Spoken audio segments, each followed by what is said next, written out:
ఓం శాంతి. November 30వ తారీఖు 2023 ఉదయం మురళి. ఓం శాంతి. బాబ్దాదా మధువనము. ఈరోజు మధుర మహావాక్యాలు. బాబా చెప్తున్నారు, మధురమైన పిల్లలు, మీరు ఆత్మిక మార్గదర్శకులుగా అయ్యి యాత్రను చేయించాలి. స్మృతియే మీ యాత్ర. స్మృతి చేస్తూ ఉంటే ఖుషీ పాదరసమట్టము పైకి ఎక్కుతుంది. ప్రశ్న: నిరాకారి ప్రపంచంలోకి వెళ్తూనే ఏ సంస్కారము సమాప్తమైపోతుంది, ఏ సంస్కారము మిగిలిపోతుంది? జవాబు: అక్కడ జ్ఞాన సంస్కారాలు సమాప్తం అయిపోతాయి, ప్రాలబ్ధ సంస్కారాలు మిగిలి ఉంటాయి. ఆ సంస్కారాల ఆధారంపై పిల్లలైన మీరు సత్యయుగంలో ప్రాలబ్ధాన్ని అనుభవిస్తారు. అక్కడ మళ్ళీ చదువు సంస్కారాలు కానీ పురుషార్థ సంస్కారాలు కానీ ఉండవు. ప్రాలబ్ధము లభించగానే జ్ఞానము సమాప్తం అయిపోతుంది. పాట: రాత్రి ప్రయాణీకుడా అలసిపోకు. ఓం శాంతి. ఇక్కడ సన్ముఖంలో శివభగవానువాచ అని ఉంది. శ్రీకృష్ణ భగవానువాచ అని గీతలో చూపించారు. కానీ కృష్ణుడు ఆ నామరూపాలలో సన్ముఖంలో ఉండజాలడు. ఇక్కడ సన్ముఖంలో నిరాకార భగవానువాచ. కృష్ణ ఉవాచ అని అంటే అది సాకారమైపోతుంది. వేదశాస్త్రాలు మొదలైనవి వినిపించే వారెవ్వరూ భగవానువాచ అని అనలేరు. ఎందుకంటే ఆ సాధు సన్యాస మహాత్ములు మొదలైన వారందరూ సాకారంలో కూర్చొని ఉన్నారు. ఇక్కడ ఓ ఆత్మిక ప్రయాణీకులారా అని తండ్రి చెప్తున్నారు. ఆత్మిక తండ్రి తప్పకుండా పిల్లలారా అలసిపోకండి అని ఆత్మలతోనే అంటారు. యాత్రలో ఎవరైనా అలసిపోయినట్లయితే తిరిగి వచ్చేస్తారు. అది శారీరక యాత్ర. భిన్న భిన్న మందిరాలకు శారీరక యాత్రలు చేసేందుకు వెళ్తారు. కొందరు శివుని మందిరానికి వెళ్తారు. అక్కడ అన్ని భక్తి మార్గపు శరీరధారి చిత్రాలే ఉంచబడి ఉంటాయి. ఇక్కడ సుప్రీం ఆత్మ అయిన పరమపిత పరమాత్మ, ఓ పిల్లలారా, ఇప్పుడు నా ఒక్కరితోనే బుద్ధి యోగము జోడించండని ఆత్మలకు చెప్తున్నారు. అంతేకాక జ్ఞానాన్ని కూడా ఇస్తున్నారు. తీర్థయాత్రలకు వెళ్ళినప్పుడు అక్కడ కూడా బ్రాహ్మణులు కథ కీర్తనలు పాడుతూ ఉంటారు. నరుని నుండి నారాయణునిగా అయ్యేందుకు మీ సత్యనారాయణుని కథ ఒక్కటే ఉంది. మొదట మధురమైన ఇంటికి వెళ్తాము, తర్వాత మళ్ళీ విష్ణుపురికి వస్తామని మీకు తెలుసు. ఈ సమయంలో మీరు బ్రహ్మపురిలో ఉన్నారు. దీనిని పుట్టినిల్లు అని అంటారు. మీకు ఆభరణాలు మొదలైనవి ఏవీ లేవు. ఎందుకంటే మీరు అమ్మగారింట్లో ఉన్నారు. అత్తగారింట్లో అపార సుఖము లభిస్తుందని మీకు తెలుసు. ఇక్కడ కలియుగి అత్తగారింట్లో అపారమైన దుఃఖముంది. మీరు ఆవలి వైపున్న సుఖధామానికి వెళ్ళాలి. ఇక్కడి నుండి బదిలీ అవ్వాలి. తండ్రి అందరినీ కళ్ళపై కూర్చోబెట్టుకొని తీసుకెళ్తారు. కృష్ణుని తండ్రి అతన్ని బుట్టలో పెట్టుకొని ఆవలి తీరానికి తీసుకెళ్లారని చూపిస్తారు. ఈ బేహద్ తండ్రి పిల్లలైన మిమ్మల్ని ఆవలి తీరాన ఉన్న అత్తగారింటికి తీసుకెళ్తారు. మొదట మన నిరాకార ఇంటికి తీసుకెళ్తారు. తర్వాత మళ్ళీ అత్తగారింటికి పంపిస్తారు. అక్కడ శాంతిధామంలో అమ్మగారిల్లు, అత్తగారిల్లు అనే ఈ మాటలన్నీ మీరు మర్చిపోతారు. అది నిరాకారి పుట్టినిల్లు. అక్కడ ఈ జ్ఞానాన్ని మర్చిపోతారు. జ్ఞాన సంస్కారము తొలగిపోతుంది. ప్రాలబ్ధ సంస్కారము మిగిలి ఉంటుంది. తర్వాత పిల్లలైన మీకు ప్రాలబ్ధమే గమనంలో ఉంటుంది. ప్రాలబ్ధము అనుసారంగా వెళ్ళి సుఖప్రదమైన జన్మలను తీసుకుంటారు. సుఖధామానికి వెళ్ళాలి. ప్రాలబ్ధము లభించిన తర్వాత జ్ఞానము సమాప్తం అయిపోతుంది. ప్రాలబ్ధములో మళ్ళీ మన అదే పాత్ర అభినయించబడుతుందని మీకు తెలుసు. మీ సంస్కారమే ప్రాలబ్ధ సంస్కారంగా అవుతుంది. ఇప్పుడు పురుషార్థ సంస్కారం ఉంది. అక్కడ పురుషార్థము మరియు ప్రాలబ్ధము రెండు సంస్కారాలు ఉంటాయని కాదు. అక్కడ ఈ జ్ఞానము ఉండదు. అక్కడ కేవలం ప్రాలబ్ధ సంస్కారమే ఉంటుంది. ఇది మీ ఆత్మిక యాత్ర. మీ ముఖ్య మార్గదర్శకులు తండ్రి. వాస్తవానికి మీరు కూడా ఆత్మిక మార్గదర్శకులుగా అవుతారు. అందరినీ మీ జతలో తీసుకెళ్తారు. వారు శారీరక మార్గదర్శకులు, మీరు ఆత్మిక మార్గదర్శకులు. వారు ప్రత్యేకంగా అమర్నాథ్కు చాలా వైభవోపేతంగా వెళ్తారు. గుంపులు గుంపులుగా విశేషంగా అమర్నాథ్కు చాలా ధూమ్ధామ్గా వెళ్తారు. ఎంతమంది సాధు సన్యాసులు మేళతాళాల సమేతంగా వెళ్తారో బాబా చూశారు. చలికాలమైతే జతలో డాక్టరు మొదలైన వారిని కూడా తీసుకెళ్తారు. కొందరు అనారోగ్య పాలవుతారు. మీ యాత్ర చాలా సహజమైనది. స్మృతిలో ఉండడమే మీ యాత్ర. స్మృతి ముఖ్యమైనది. పిల్లలు స్మృతి చేస్తూ ఉంటే సంతోష పాదరస మట్టం పైకెక్కి ఉంటుంది. మీ జతలో ఇతరులను కూడా యాత్రకు తీసుకెళ్ళాలి. ఈ యాత్ర ఒకేసారి జరుగుతుంది. ఆ శారీరక యాత్రలైతే భక్తి మార్గము నుండి ప్రారంభమవుతాయి. అవి కూడా ప్రారంభంలో ఉండవు. వెంటనే మందిరాలు, చిత్రాలు మొదలైనవి తయారవుతాయని కాదు. అవి తర్వాత నెమ్మది నెమ్మదిగా తయారవుతూ ఉంటాయి. మొట్టమొదట శివుని మందిరము తయారవుతుంది. అది కూడా మొదట ఇంట్లోనే సోమనాథుని మందిరము తయారు చేస్తారు. కనుక ఎక్కడికి వెళ్ళే అవసరముండదు. ఈ మందిరాలు మొదలైనవి తర్వాత తయారవుతాయి. సమయం పడుతుంది. నెమ్మది నెమ్మదిగా నూతన శాస్త్రాలు, నూతన చిత్రాలు, నూతన మందిరాలు మొదలైనవి తయారవుతాయి. సమయం పడుతుంది. ఎందుకంటే శాస్త్రాలు చదివేవారు కూడా ఉండాలి కదా. మఠాలు ఎప్పుడు వృద్ధి అవుతాయో అప్పుడు శాస్త్రాలు తయారు చెయ్యాలనే ఆలోచన వస్తుంది.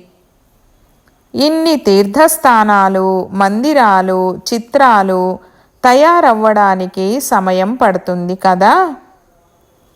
భక్తి మార్గము ద్వాపరము నుండి ప్రారంభమవుతుందని అంటారు. కానీ సమయమైతే పడుతుంది కదా. తర్వాత కళలు తగ్గిపోతూ వస్తాయి. మొదట అవ్యభిచారీ భక్తి, తర్వాత వ్యభిచారీ భక్తిగా అవుతుంది. ఈ విషయాలన్నీ చిత్రాల ద్వారా బాగా నిరూపణ చేసి తెలియజేయబడతాయి. ఇలాంటి చిత్రాలు తయారు చేయాలి, ఇలా అర్థం చేయించాలని అర్థం చేయించే వారి బుద్ధిలో ఆలోచనలు నడుస్తూ ఉంటాయి. అందరి బుద్ధిలో ఇలా నడవదు. నెంబర్ వారుగా ఉన్నారు కదా. కొందరి బుద్ధి అసలు పని చేయదు. వారు అలాంటి పదవినే పొందుతారు. వీరు ఏమవుతారో తెలిసిపోతుంది. మీరు ఎంత ముందుకు వెళ్తుంటారో అంత మీరు అర్థం చేసుకుంటూ ఉంటారు. ఎప్పుడు యుద్ధాలు మొదలైనవి ప్రారంభమవుతాయో అప్పుడు మీరు ప్రత్యక్షంగా చూస్తారు. తర్వాత చాలా పశ్చాత్తాపపడతారు. ఆ సమయంలో చదువు సాగదు. యుద్ధ సమయంలో త్రాహి త్రాహి అని బిగ్గరగా అరుస్తూ ఉంటారు. వినుటకు కూడా సాధ్యం కాదు. ఏమవుతుందో తెలీదు. పాకిస్తాన్ విభజన జరిగినప్పుడు ఏమైందో చూశారు కదా. ఈ వినాశన సమయం చాలా కఠినమైనది. సాక్షాత్కారాలు మొదలైనవి చాలా జరుగుతాయి. దీని ద్వారా ఎవరు ఎంత చదివారో తెలుసుకుంటారు. చాలా పశ్చాత్తాపపడతారు కూడా. మీరు చదువును వదిలేశారు, అందుకే ఈ పరిస్థితి వచ్చింది చూడండని సాక్షాత్కారం చేయిస్తారు. ధర్మరాజు సాక్షాత్కారాలు చేయించకుండా శిక్షలను ఎలా ఇస్తారు? అన్నీ సాక్షాత్కారాల ద్వారా చూపిస్తారు. ఇక ఆ సమయంలో ఏమీ చెయ్యలేరు. అయ్యో, నా భాగ్యం ఇంతే తయారైంది కదా అని అంటారు. పురుషార్థము చేసే సమయమైతే అయిపోయింది కదా అని విలపిస్తారు. కనుక పురుషార్థము ఇప్పుడే ఎందుకు చేయరని తండ్రి అడుగుతారు. సర్వీసు ద్వారానే తండ్రి హృదయంలో స్థానము లభిస్తుంది. ఈ పిల్లలు బాగా సర్వీసు చేస్తారని తండ్రి చెప్తారు. సైన్యంలో ఎవరైనా మరణిస్తే వారి బంధుమిత్రులు మొదలైన వారికి కూడా బహుమతులను ఇస్తారు. ఇక్కడ మీకు బహుమానమిచ్చేవారు అనంతమైన తండ్రి. తండ్రి ద్వారా భవిష్య 21 జన్మలకు బహుమతి లభిస్తుంది. నేను ఎంత చదువుతున్నాను అనేది ప్రతి ఒక్కరూ వారి హృదయముపై చెయ్యి ఉంచుకొని ప్రశ్నించుకోవాలి. ధారణ జరగలేదంటే అదృష్టంలో లేదని అర్థము. కర్మలే అలా ఉన్నాయని అంటారు. చాలా చెడ్డ కర్మలు చేసేవారు ఏమీ తీసుకోలేరు. కొద్దిగా కూడా ధారణ చెయ్యలేరు. మధురమైన పిల్లలు, మీరు మీ తోటివారిని కూడా ఈ ఆత్మిక యాత్రకు తీసుకెళ్లాలని తండ్రి చెప్తున్నారు. ఈ యాత్ర గురించి ప్రతి ఒక్కరికి తెలియజేయడమే మీ కర్తవ్యం. ఇది మా ఆత్మిక యాత్ర అని చెప్పండి. అది శారీరక యాత్ర. రంగూన్ వద్ద ఒక మంచి సరోవరం ఉందని, అందులో స్నానము చేయడం వలన దేవకన్యలైపోతారని చెప్తారు. కానీ అలా ఏమీ జరగదు. ఇది జ్ఞానస్నానానికి సంబంధించిన విషయం. దీని ద్వారానే మీరు స్వర్గానికి రాణిగా అవుతారు. అంతేకాక జ్ఞానయోగాల శక్తి ద్వారా వైకుంఠంలోకి వస్తూ వెళ్తూ ఉండడం మీకు సామాన్యమైన విషయం. ఇక్కడ మాటిమాటికి ధ్యానములోకి వెళ్ళకండి. అదే అలవాటైపోతుందని మిమ్మల్ని ఆపడం జరుగుతుంది. ఇది జ్ఞాన మానస సరోవరము. పరమపిత పరమాత్మ వచ్చి ఈ మనుష్య తనువు ద్వారా జ్ఞానాన్ని వినిపిస్తారు. కనుక దీనిని మానస సరోవరమని అంటారు. మానస సరోవరమను పదము సాగరము నుండి వెలువడింది. జ్ఞానసాగరంలో జ్ఞానస్నానం చేయడం చాలా మంచిది. స్వర్గంలో అధికారిణిని మహారాణి అని అంటారు. మీరు కూడా స్వర్గానికి యజమానులుగా అవ్వండని తండ్రి అంటారు. పిల్లలపై ప్రేమ ఉంటుంది. ప్రతి ఒక్కరిపై దయ కలుగుతుంది. సాధువులపై కూడా దయ కలుగుతుంది. సాధువులను కూడా ఉద్ధారము చేస్తారని గీతలో రాయబడి ఉంది. జ్ఞానయోగాల ద్వారా ఉద్ధారము జరుగుతుంది. పిల్లలైన మీరు ఇతరులకు అర్థం చేయించే చురుకుదనము చాలా అవసరం.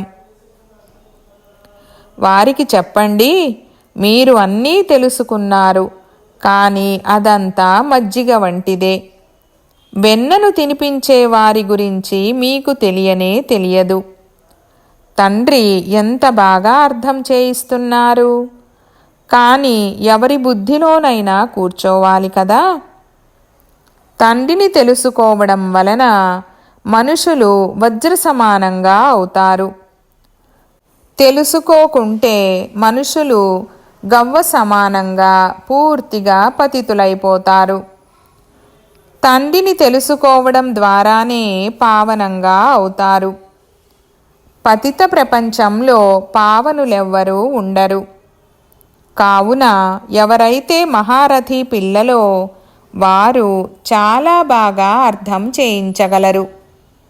ఎంతమంది బ్రహ్మకుమార కుమారీలున్నారు? ప్రజాపిత బ్రహ్మ అను పేరు కూడా ప్రసిద్ధమైనది. వీరు ప్రజాపిత బ్రహ్మ ముఖవంశావళి. బ్రహ్మకే 100 భుజాలు 1000 భుజాలను చూపిస్తారు. ఇన్ని భుజాలు ఉండవని కూడా అర్థం చేయించబడింది. పోతే బ్రహ్మ చాలామంది పిల్లలను కలిగినవారు. బ్రహ్మ ఎవరి సంతానం? ఇతనికి తండ్రి ఉన్నారు కదా. బ్రహ్మ శివబాబా కుమారుడు. ఇతనికి ఇక ఏ తండ్రి ఉండగలడు? మానవులు తండ్రిగా అవ్వడానికి సాధ్యం లేదు. సూక్ష్మవతన వాసులని బ్రహ్మ విష్ణు శంకరులకు గాయనముంది. వారైతే ఇక్కడకు రాలేరు. ప్రజాపిత బ్రహ్మ అయితే తప్పకుండా ఇక్కడే ఉంటారు కదా. సూక్ష్మవతనంలో అయితే ప్రజలను రచించరు. కనుక పరమపిత పరమాత్మ వచ్చి ఈ బ్రహ్మ నోటి ద్వారా శక్తి సైన్యాన్ని రచిస్తారు. మేము బ్రహ్మముఖ వంశావళి వారమని మొట్టమొదట పరిచయమునివ్వాలి. మీరు కూడా బ్రహ్మ పిల్లలే కదా. ప్రజాపిత బ్రహ్మ అందరికీ తండ్రి. మళ్ళీ వారి నుండి అనేక వంశాలు, కొమ్మలు, రెమ్మలు వెలువడతాయి. పేర్లు మారిపోతూ ఉంటాయి. ఇప్పుడు మీరు బ్రాహ్మణులు. ప్రజాపిత బ్రహ్మకు ఎంతమంది పిల్లలున్నారో ప్రత్యక్షంగా చూడండి. వారసులకు తప్పకుండా వారసత్వము లభిస్తుంది. బ్రహ్మ వద్ద ఏ ఆస్తి లేదు. ఆస్తి శివబాబా వద్ద ఉంది. శివుని కుమారుడు బ్రహ్మ. బేహద్ తండ్రి నుండే వారసత్వము లభిస్తుంది. బ్రహ్మ ద్వారా శివబాబా కూర్చొని చదివిస్తారు. మనకు తాతగారి ఆస్తి లభిస్తుంది. బాబా చాలా విషయాలను అర్థం చేయిస్తారు. కానీ యోగము లేదు, నియమానుసారము నడవకుంటే తండ్రి కూడా ఏం చెయ్యగలరు? అది వారి భాగ్యమని తండ్రి అంటారు. ఈ పరిస్థితిలో మీకు ఏ పదవి లభిస్తుందని బాబాను అడిగితే బాబా చెప్పగలరు. మనసు కూడా సాక్ష్యమిస్తుంది. నేను ఎంత సర్వీసు చేశాను, శ్రీమతముపై ఎంతవరకు నడుస్తున్నాను. శ్రీమతము మన్మనాభవ అని చెప్తుంది. అందరికీ తండ్రి మరియు వారసత్వముల పరిచయమునిస్తూ ఉంటారు. దండోరా కూడా వేస్తుంటారు. మీరు ప్రభుత్వానికి కూడా అర్థం చేయించాలని బాబా సూచన ఇస్తూ ఉంటారు. భారతదేశపు శక్తియే సమాప్తమైపోయిందని వారు కూడా అర్థం చేసుకోవాలి. పరమపిత పరమాత్మ అయిన సర్వశక్తివంతునితో యోగమే లేదు. వారితో మీరు యోగాన్ని జోడిస్తే పూర్తి విశ్వాధికారులుగా అవుతారు. మాయపై కూడా మీరు విజయం పొందుతారు.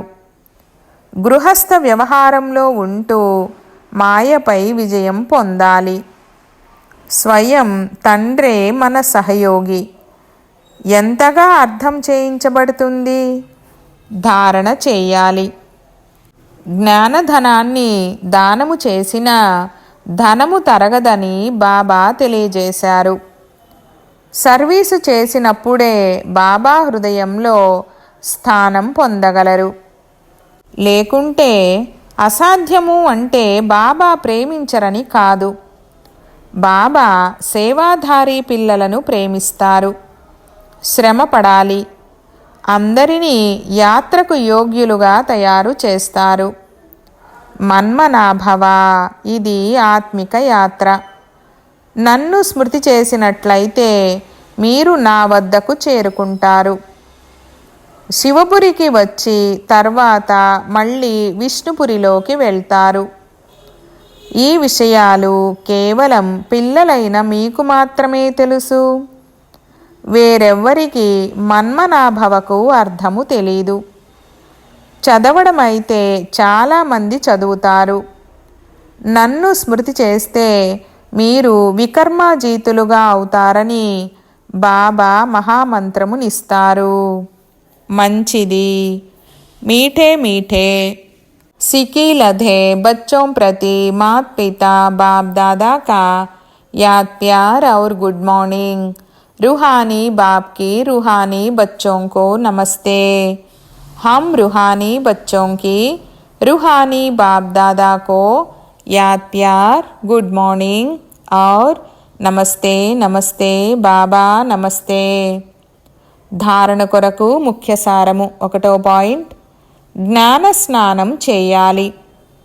ప్రీతిగా సర్వీస్ చేసి తండ్రి హృదయ సింహాసనంపై కూర్చోవాలి. పురుషార్థ సమయంలో సోమరులుగా అవ్వరాదు. 2వ పాయింట్, తండ్రి కంటి రెప్పలపై కూర్చొని కలియుగి దుఃఖధామము నుండి సుఖధామానికి వెళ్ళాలి. కనుక మీ సర్వస్వాన్ని బదిలీ చేసేయాలి. వరదానము: జీవితంలో దివ్య గుణాలనే పుష్పాల తోట ద్వారా మంచి దశను అనుభవం చేసే ఎవర్ హ్యాపీ భవ. వివరణ: సదా మంచి దశ అనగా నిండుగా సంపన్నంగా ఉండడం. ఇంతకు ముందు జీవితం ముళ్ళ అడవిలో ఉండేది. ఇప్పుడు పుష్పాల తోటలోకి వచ్చేసింది. సదా జీవితంలో దివ్య గుణాలనే పుష్పాల తోట పెంచబడి ఉంది. అందువల్ల మీ సంపర్కంలోకి ఎవరు వచ్చినా వారికి దివ్య గుణాలనే పుష్పాల సుగంధం వస్తూ ఉంటుంది. వారు మీ మంచి దశను చూసి సంతోషిస్తారు. శక్తిని అనుభవం చేస్తారు. మంచి దశ ఇతరులను కూడా శక్తిశాలిగా చేస్తుంది మరియు సంతోషంలోకి తెస్తుంది. అందువల్ల మీరు మేము సదా సంతోషంగా ఉన్నామని అంటారు. స్లోగన్: మాయ యొక్క నీటి బుడగలకు భయపడేందుకు బదులు వాటితో ఆడుకునేవారే మాస్టర్ సర్వశక్తివంతులు. ఓం శాంతి.